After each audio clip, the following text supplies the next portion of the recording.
ಭ್ರಷ್ಟಾಚಾರಿಗಳಿಂದ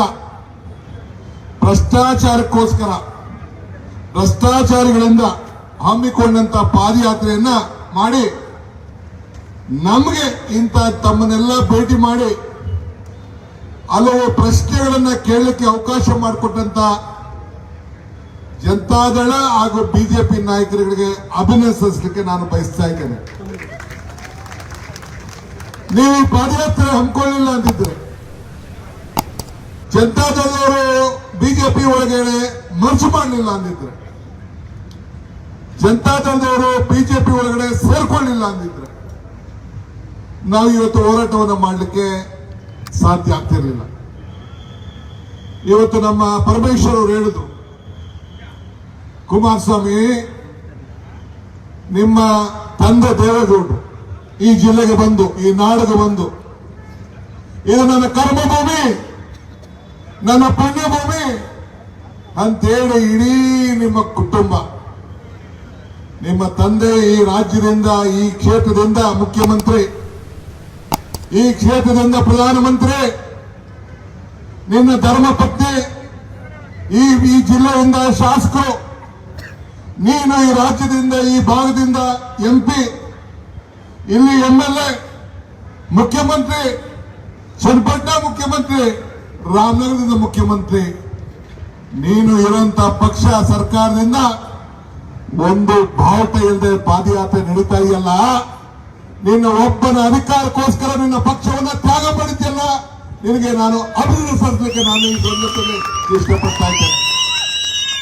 ನಿನ್ನ ಒಬ್ಬ ವೈಯಕ್ತಿಕವಾದಂತಹ ಅಧಿಕಾರಕ್ಕೋಸ್ಕರ ಇಡೀ ನಿಮ್ಮ ಪಕ್ಷವನ್ನ ಇವತ್ತು ವಿಲನವನ್ನು ಮಾಡಿ ಇವತ್ತು ಪಾದಯಾತ್ರೆಯನ್ನು ಹಮ್ಮಿಕೊಳ್ಳೋದಕ್ಕೆ ನಿನಗೊಂದು ಸಾಕ್ಷಾಂಗ ನಮಸ್ಕಾರಗಳನ್ನು ಅರ್ಪಿಸಲಿಕ್ಕೆ ನಾನು ಪ್ರಯತ್ನವನ್ನು ಮಾಡ್ತಾ ಇದ್ದೇನೆ. ಕುದುರೆ ಎಷ್ಟು ಚೆನ್ನಾಗಿ ರಥವನ್ನ ಬಾರಿ ಓಡಿಸಿದ್ರು ಶಾಟಿ ಹೇಳು ಬಿಡುವುದಿಲ್ಲ. ಇವತ್ತು ನೆನಪಿರಲಿ, ಮೈಸೂರಿಂದ ಏನು ಕೆಂಗೇರಿವರೆಗೂ ವಿಧಾನಸಭಾ ಕ್ಷೇತ್ರದಲ್ಲಿ ಎಲ್ಲ ಕ್ಷೇತ್ರದಲ್ಲೂ ಕಾಂಗ್ರೆಸ್ ವಿರುದ್ಧವಾಗಿ ನಮ್ದು ನಿಮ್ದು ಹೋರಾಟ. ಕೆಲವು ನಾವು ಗೆದ್ದಿದ್ದೇವೆ, ರಾಮನಗರ ಗೆದ್ದಿದ್ದೇವೆ, ಚನ್ನಪಟ್ಟಣ ನೀ ಗೆದ್ದಿದ್ಯಾ, ಮಂಡ್ಯ ಗೆದ್ದಿದ್ದೇವೆ, ಮದ್ದೂರು ಗೆದ್ದಿದ್ದೇವೆ, ಶ್ರೀರಂಗಪಟ್ಟಣ ಗೆದ್ದಿದ್ದೇವೆ, ಮಳವಳ್ಳಿ ಗೆದ್ದಿದ್ದೇವೆ, ಕನಕಪುರ ಗೆದ್ದಿದ್ದೇವೆ. ಪಾರ್ಲಿಮೆಂಟ್ ಅಲ್ಲಿ ನೀವು ಗೆದ್ದಿದ್ದೀರಿ, ನಾನು ಇಲ್ಲ ಅಂತ ಹೇಳುದಿಲ್ಲ. ಪ್ರಜಾಪ್ರಭುತ್ವ ವ್ಯವಸ್ಥೆಯಲ್ಲಿ ನಾನು ಸ್ವಲ್ಪ ಯಾಮಾರ್ಬಿಟ್ಟೆ. ಬೆಂಗಳೂರು ಗ್ರಾಮಾಂತರದಲ್ಲಿ, ಮಂಡ್ಯದಲ್ಲಿ ನಮ್ದೊಂದು ಲೆಕ್ಕಾಚಾರ ಸ್ವಲ್ಪ ಫೇಲ್ ಆಯ್ತು. ಜನರು ಏನ್ ತೀರ್ಪು ಕೊಟ್ಟಿದ್ದಾರೆ ಅದಕ್ಕೆ ನಾನು ಚರ್ಚೆ ಮಾಡಕ್ ಹೋಗೋದಿಲ್ಲ. ನಮ್ಗೊಂದು ಪಾಠ ಹೇಳಿದ್ದಾರೆ, ಆ ಪಾಠ ನಾನು ಕೇಳ್ತೇನೆ. ಆದ್ರೆ ಎಷ್ಟೇ ಕುದುರೆ ಚೆನ್ನಾಗಿ ಓಡಿದ್ರು ಕೂಡ ಆ ರಥದ ಬಾರಿ ಮೇಲೆ ಆ ಏಟು ರಥ ಒಡೆಯೋನು ಏಟು ಹೊಡೆದೇ ಇರುವುದಿಲ್ಲ. ಹಂಗೆ ಪ್ರಪಂಚದಲ್ಲಿ ಜನ ನಮಗೆಲ್ಲ ಪಾಠವನ್ನ ಕಲಿಸ್ತಾರೆ. ಆದರೆ ಇವತ್ತು ನಿನ್ನೆ ಎಲ್ಲ ಮೊನ್ನೆ ಏನ್ ಹೇಳಿದೆ ತಾವು ತಮ್ಮ ಭಾಷಣದಲ್ಲಿ, ತಮ್ಮ ಮಾಧ್ಯಮ ಸ್ನೇಹಿತರು ಏನ್ ಹೇಳಿದ್ರೆ, ಈ ಗಂಟೆವರೆಗೂ ತಾವು ತಮ್ಮ ವೈಯಕ್ತಿಕವಾಗಿ ನಾನು ಈ ಪಾದಯಾತ್ರೆನ ನನ್ನ ಭೂಮಿ ಇದು, ನಾನು ಕಾಂಗ್ರೆಸ್ ವಿರುದ್ಧ ಹೋರಾಟ ಮಾಡ್ತೇನೆ, ಬಿಜೆಪಿ ಅಲ್ಲ ಅಂತ ಅಷ್ಟು ಹೇಳಷ್ಟು ಧೈರ್ಯ ಇವತ್ತು ನಿಮಗೆ ಸಾಲ್ತಾ ಇಲ್ಲ. ನಾನು ಕೆಲವು ಪ್ರಶ್ನೆಗಳನ್ನ ನಮ್ಮ ಶಾಸಕರುಗಳು ಮಂತ್ರಿಗಳು ಕೇಳ್ತಾ ಇದ್ದಾರೆ, ನಾನು ಕೇಳಲಿಕ್ಕೆ ಬಯಸ್ತಾ ಇದ್ದೇನೆ. ನನಗೆ ಗೊತ್ತಿದೆ ತಾವು ಸೆಂಟ್ರಲ್ ಗವರ್ಮೆಂಟ್ ಮಿನಿಸ್ಟರ್ಗಳನ್ನ ಭೇಟಿ ಮಾಡಿ ಏನೇನು ಪಟ್ಟಿ ಕೊಟ್ಟಿದ್ದೀರಿ, ಡಿ ಕೆ ಶಿವಕುಮಾರ್ ಕುಟುಂಬದ ಆಸ್ತಿ ಏನೋ, ಸಿದ್ದರಾಮಯ್ಯನವ್ರದ್ದು ಏನೋ ಅಂತೇಳಿ ಏನು ನೀವೆಲ್ಲ ಏನು ಇಷ್ಟು ಪಟ್ಟಿಯನ್ನ ಲೆಕ್ಕಾಚಾರ ಹಾಕಿ ಎಲ್ಲೆಲ್ಲಿ ನಮ್ಮ ಆಸ್ತಿ ಏನಿದೆ ಅಂತ ಹುಡುಕಿ ಹುಡುಕಿ ಹುಡುಕಿ ಪಾಪ ಕೊಟ್ಟಿದ್ದೀರಿ. ಬಹಳ ಸಂತೋಷ. ಇದಕ್ಕೆಲ್ಲ ಸಿದ್ಧನಾಗಿದ್ದೇನೆ, ಎಲ್ಲ ಉತ್ತರವನ್ನು ಕೊಡ್ಲಿಕ್ಕೆ ಸಿದ್ಧನಾಗಿದ್ದೇನೆ. ಈ ರಾಮನಗರ, ಈ ಚನ್ನಪಟ್ಟಣ, ಈ ಮಾಗಡಿ, ಏನು ಈ ಕನಕಪುರ ಯಾರ್ದು? ನಮ್ಮ ಭೂಮಿ. ಬೆಂಗಳೂರು ಜಿಲ್ಲೆ ಹೋಗಿ ಬೆಂಗಳೂರು ಗ್ರಾಮಾಂತರ ಆಯ್ತು, ಬೆಂಗಳೂರು ಗ್ರಾಮಾಂತರ ಹೋಗಿ ಬೆಂಗಳೂರು ನಗರ ಆಯ್ತು, ಬೆಂಗಳೂರು ಅನೇಕ ಭಾಗಗಳಾಯ್ತು. ನಮ್ಮ ಸ್ವಾಭಿಮಾನವನ್ನ ನಾವು ಬಿಟ್ಕೊಳ್ಳಿಕ್ಕೆ ನಾವು ತಯಾರಿಲ್ಲ. ನಾವು ರಾಮನಗರ ತಾಲೂಕಿನ ಮಹಾಜನತೆ, ನಾವು ಚನ್ನಪಟ್ಟಣ ತಾಲೂಕಿನ ಮಹಾಜನತೆ, ಕನಕಪುರದ ಮಹಾಜನತೆ, ಮಾಗಡಿ ಮಹಾಜನತೆ. ಕೆಂಪೇಗೌಡ ಕಟ್ಟಿದ್ರು, ಸಿದ್ಧಗಂಗಾ ಸ್ವಾಮಿಗಳು, ಶಿವಕುಮಾರ ಸ್ವಾಮಿಗಳು ಜನ್ಮ ತಾಳಿದ್ರು. ಶಿವಕುಮಾರ ಸ್ವಾಮಿಗಳ ಜೊತೆಗೆ ಬಾಲಗಂಗಾಧರ ಸ್ವಾಮೀಜಿಯವರು ಕೂಡ ಇದೇ ಭಾಗದಲ್ಲಿ ಜನ್ಮ ತಾಳಿದ್ರು. ಅಂತ ಒಂದು ಪುಣ್ಯ ಭೂಮಿ.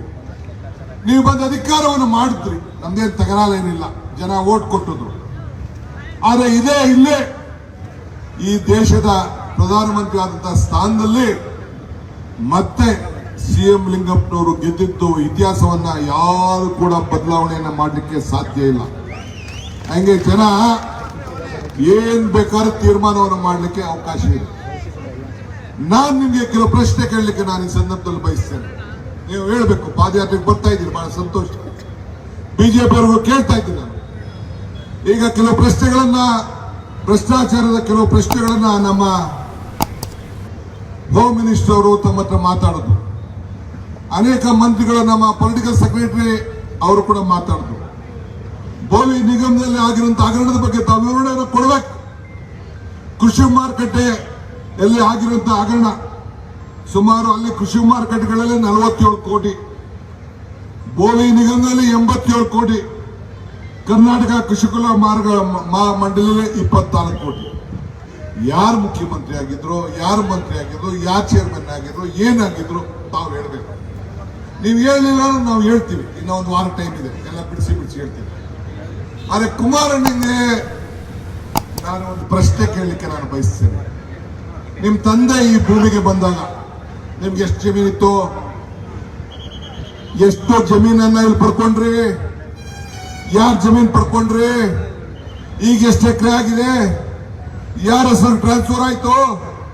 ವಾಪಸ್ ನಿಮ್ಮ ಹೆಸರಿಗೆ ಹೆಂಗ್ ಬಂತು? ಆ ಭೂಮಿ ದಾಖಲೆಗಳು ಇದೆಯಾ? ಇಲ್ಲಿ 100 ಎಕರೆ ಇಲ್ಲಿ ತಮ್ದು, ತಮ್ಮ ಕುಟುಂಬದವ್ರು ಇಲ್ಲಿದೆ. ದೇವರ ಕುಂಬಳಗೋಡ್ತಾವು ಒಂದು 200-250 ಎಕರೆ ಇದೆ. ಅಲ್ಲಿ ದೊಡ್ಡಗುಬ್ಬಿ, ಚಿಕ್ಕಗುಬ್ಬಿ, ಬೆಂಗಳೂರು, ಉತ್ತರ, ಯಲಂಕದ ಪಕ್ಕದಲ್ಲಿ ಏನೇನು ಬಾಲಕೃಷ್ಣೇಗೌಡ ಒಬ್ಬ ಆಫೀಸರು, ನೀವು ಸಿನಿಮಾ ತೋರಿಸ್ತಿದ್ರಿ, ನೀವು ಒಬ್ಬ ಕಾಂಟ್ರಾಕ್ಟರ್. ನಮ್ಮ ತಂದೆಗೂ ಕೂಡ ಪಾಪ ಜಮೀನು ಇರಲಿಲ್ಲ, ಮುಂಜಾಗ್ರತೆಯನ್ನು ಮಾಡಿಕೊಂಡ್ರು. ನಮ್ಗೇನು ತಗರಾಲೇನಿಲ್ಲ. ಹೆಂಗ್ ಬಂತು, ಎಲ್ಲಿಗೆ ಬಂತು, ಎಷ್ಟು ಬಂತು? ಈಗ ನೆಲಮಂಗಲದಲ್ಲಿ ಎಷ್ಟಿದೆ, ಹಾಸನದಲ್ಲಿ ಎಷ್ಟಿದೆ, ಎಷ್ಟಾಗಿದೆ, ತಮ್ಮ ಮೌಲ್ಯ ಎಷ್ಟು? ದಯವಿಟ್ಟು ತಾವು ಈ ರಾಜ್ಯದ ಜನತೆಗೆ ತಿಳಿಸ್ಬೇಕಲ್ವಾ? ತಮ್ಮ ಪ್ರಾಮಾಣಿಕತೆಯನ್ನು ತೋರಿಸ್ಬೇಕಲ್ಲ? ತಾವು ಹೊಲ ಉಳ್ತಾ ಇರೋದು, ತಾವು ವ್ಯಾಪಾರ ಮಾಡ್ತಾ ಇರೋದು, ತಾವು ವಹಿವಾಟು ಮಾಡ್ತಾ ಇರೋದು ಗೊತ್ತಲ್ಲ. ನನಗೆ ಹೇಳ್ತಿರಲ್ಲ ಲುಲು ಕುಮಾರ್ ಅಂತ, ಅದೇನೋ ಸಿನಿಮಾ ತೋರಿಸ್ತಾ ಇದೆ ಅಂತ ಹೇಳ್ತಿರಲ್ಲ. ಚರ್ಚೆಗೆ ಬನ್ನಿ ಅಂತ ಕರೆದೆ ಪಾಪ, ಅಸೆಂಬ್ಲಿದ ಪಾರ್ಲಿಮೆಂಟ್ ಮುಟ್ಟೋದು. ಈಗೂ ನಾನು ಹೇಳ್ತಾ ಇದ್ದೀನಿ, ನಿಮ್ಮ ಶಾಸಕರು ಯಾರ್ಯಾರಿದ್ದಾರೆ ನನಗೆ ಇಲ್ಲೆಲ್ಲ ಟಿವಿಲೋ ಅಲ್ಲೋ ಇಲ್ಲೋ ಮಾಡಿದ್ರೆ ಹೊಂಟೋಯ್ತೆ. ನಾನು ಅಸೆಂಬ್ಲಿಗೆ ದಾಖಲಾಗಿರ್ಬೇಕು ಅಂತ ನಾನು ಎಲ್ಲ ಕಾಯ್ಕೊಂಡು ಪಟ್ಟಿ ಎಲ್ಲ ಕಾಯ್ಕೊಂಡಿದ್ದೆ. ಈಗ ನಿಮ್ಮ MLAಗಳಿಗೆ ಯಾರಿಗೆ ಆಗಲಿ, ಇಲ್ಲ ನಿಮ್ಮ MLCಗಳಿಗೆ ತಂದು ನಿಮ್ಮ ದಾಖಲೆಯನ್ನು ಕೊಟ್ಟು ನನ್ನ ಕುಟುಂಬದ ಬಗ್ಗೆ ಬನ್ನಿ ಚರ್ಚೆ ಮಾಡಿ. ನಾನು ಮರ್ತಿದ್ದೆ, ನೀವು ಒಂದಾದಾಗ ನನ್ನ ತಂಗಿ ಮೇಲೆ ಹಾಕಿದ ಕೇಸು, ನನ್ನ ಹೆಂಡತಿ ಮೇಲೆ ಹಾಕಿದ ಕೇಸು, ನನ್ನ ತಮ್ಮನ ಮೇಲೆ ಹಾಕಿದ ಕೇಸು, ಈ ರವಿ ಮೇಲೆ ಹಾಕಿದಂತ ಕೇಸು, ನಿಮ್ ತಮ್ಮ ನಿಮ್ಮ ಅಣ್ಣ ಬಾಲಕೃಷ್ಣೇಗೌಡ ಇದ್ದಾನಲ್ಲ, ಆ ಆಫೀಸರ್ಗಳ ಕೇಳಿ ಏನೇನು ಕೇಸ್ ಹಾಕ್ಸಿದ್ದ, ನೀನೇನೇ ಕೇಸ್ ರಿಜಿಸ್ಟರ್ ಮಾಡಿಸಿದ್ದೆ. ಬಾಲಗಂಗಾಧರ ಸ್ವಾಮೀಜಿ ಮೇಲೆ ಯಾವ ರೀತಿ ಕೇಸ್ ಆಯ್ತು ಚಂಗಪ್ಪರ್ ಕೇಳಿ, ಅದೆಲ್ಲ ಕೂಡ ನಾನು ಮರ್ತಿದ್ದೆ. ಆದ್ರೆ ಮತ್ತೆ 1 ವರ್ಷಕ್ಕೆ ನೆನಪು ಮಾಡುವಂತ ಕೆಲಸವನ್ನು ತಾವು ಮಾಡಿದ್ದೀರಿ. ಇದಕ್ಕೆಲ್ಲ ಉತ್ತರವನ್ನು ಕೊಡ್ಲಿಕ್ಕೆ ನಾನು ಬದ್ಧನಾಗಿದ್ದೇನೆ, ಚರ್ಚೆಗೆ ಸಿದ್ಧನಾಗಿದ್ದೇನೆ, ಅಸೆಂಬ್ಲಿಗೆ ತಯಾರಾಗಿದ್ದೇನೆ. 2 ಅಸೆಂಬ್ಲಿ ದಾಟೋಯ್ತು. ಅಟ್ಲೀಸ್ಟ್ ನೆಕ್ಸ್ಟ್ ಅಸೆಂಬ್ಲಿ ಯಾರು, ಯಾಕೆಂದ್ರೆ ಮುಂದಿನ ನಮ್ಮ ಪೀಳಿಗೆಗಳು ನಿಮ್ಮ ಎಲ್ಲ ಅನಿಷ್ಟಗಳು, ನಿಮ್ಮ ಸೋದರ ಬಾಲಕೃಷ್ಣೇಗೌಡನ ಆಸ್ತಿಗಳು, ಎಷ್ಟು ಒಬ್ಬ ಆಫೀಸರ್, ಒಬ್ಬ ಸರ್ಕಾರಿ ನೌಕರಿ ಇವತ್ತು ಎಷ್ಟು ಸಾವಿರ ಕೋಟಿಗಿದ್ದಾನೆ ಅಂತೇಳಿ ನಾನು ಬಯಲಿಗೆ ಸಿದ್ಧನಾಗಿದ್ದೇನೆ. ನಿಮ್ಮ ಕಂತೆಗಳನ್ನ ಇದಾರಲ್ಲ, ಇನ್ನ ನಿಮ್ಮ ಸೋದರ ಅಂಕೇಳಿ ಕಳ್ಸ್ಕೊಡಿ. ನೆಲಮಂಗಲದ್ದು ಇರ್ಬೋದು, ಬೆಂಗಳೂರು ಇರ್ಬೋದು, ಏರ್ಪೋರ್ಟ್ ರಸ್ತೆಯಲ್ಲಿ ಇರ್ಬೋದು, ಉತ್ತರ ಇರ್ಬೋದು, ದೇವಗಿರಿ ಇರ್ಬೋದು, ಇಲ್ಲಿ ಕೆಡ್ಗೇರಿ ಇರ್ಬೋದು, ಎಲ್ಲ ಚರ್ಚೆ ಮಾಡಲಿಕ್ಕೆ ಏನ್ ಅನೇಕ ಮೈನಿಂಗ್ಗಳು ಇರ್ಬೋದು, ಎಲ್ಲವನ್ನ ಚರ್ಚೆ ಮಾಡಲಿಕ್ಕೆ ನಾನು ಸಿದ್ಧನಾಗಿದ್ದೇನೆ.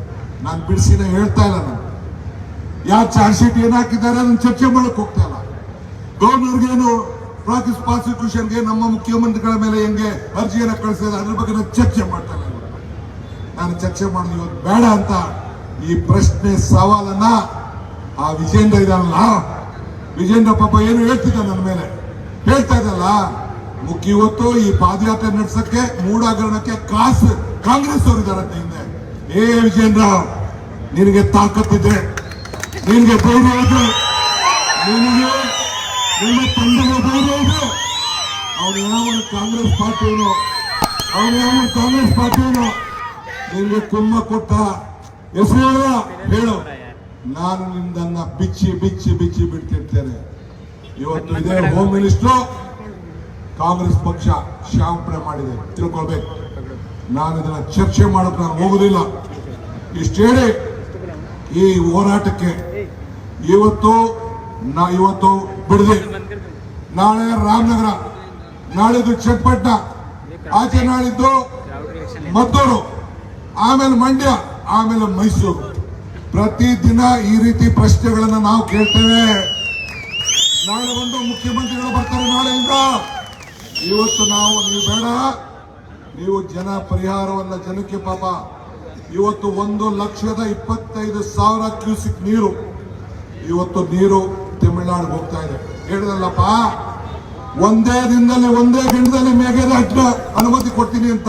ಯಾಕೆ ಕುಮಾರಣ್ಣ, ನಿನ್ನ ಬಜೆಟ್ ಅಲ್ಲಿ ಮಾತಾಡ್ಲಿಲ್ಲ, ನಿನ್ನ ಮಂತ್ರಿಗಳು ಯಾರು ಮಾತಾಡ್ಲಿಲ್ಲ. ಕೇಂದ್ರ ಸರ್ಕಾರ ಕರ್ನಾಟಕ ರಾಜ್ಯಕ್ಕೆ ಇವತ್ತು ಈ ಯೋಜನೆ, ಈ ಹೋರಾಟ ಕರ್ನಾಟಕ ರಾಜ್ಯಕ್ಕೆ ಏನು ಅನ್ಯಾಯ ಆಗಿದೆ, ನ್ಯಾಯವನ್ನು ಕೊಡಿಸ್ಲಿಕ್ಕೋಸ್ಕರ ಡಿ.ಕೆ. ಸುರೇಶ್ ಅವರು ನಮ್ಮ ಹಕ್ಕು, ನಮ್ಮ ತೆರಿಗೆ, ನಮ್ಮ ಹಕ್ಕು ಅಂತ ಹೋರಾಟವನ್ನು ಮಾಡಿದ್ರು. ಒಂದು ದೊಡ್ಡ ಷಡ್ಯಂತ್ರವನ್ನು ಮಾಡಿ ಸೋಲಿಸಿದ್ರೆ ಚಿಂತೆ ಇಲ್ಲ. ನನಗೆ ಭರವಸೆ ಇದೆ, ಎಲ್ಲ ನನ್ನ ಕಾರ್ಯಕರ್ತರಿಗೆ, ಮತದಾರರಿಗೆ, ರಾಜ್ಯದ ಮತದಾರರಿಗೆ ಹೇಳ್ತೀನಿ, 2028ಕ್ಕೆ ಕಾಂಗ್ರೆಸ್ ಸರ್ಕಾರ ಮತ್ತೆ ಈ ರಾಜ್ಯದಲ್ಲಿ ಸ್ಥಾಪನೆ ಮಾಡುತ್ತೆ ಕೆಲಸವನ್ನು ನಾವು ಮಾಡ್ತೇವೆ. ಆ ವಿಶ್ವಾಸ ಇರಲಿ. ಆ ದೃಷ್ಟಿಯಿಂದ ಇಷ್ಟು ಜನ ಇವತ್ತೆಲ್ಲ ಇಲ್ಲಿ ಬಂದು ಸೇರ್ಕೊಂಡಿದ್ದಾರೆ. TV12 ಕನ್ನಡ, ಇದು ಕನ್ನಡಿಗರ ಧ್ವನಿ.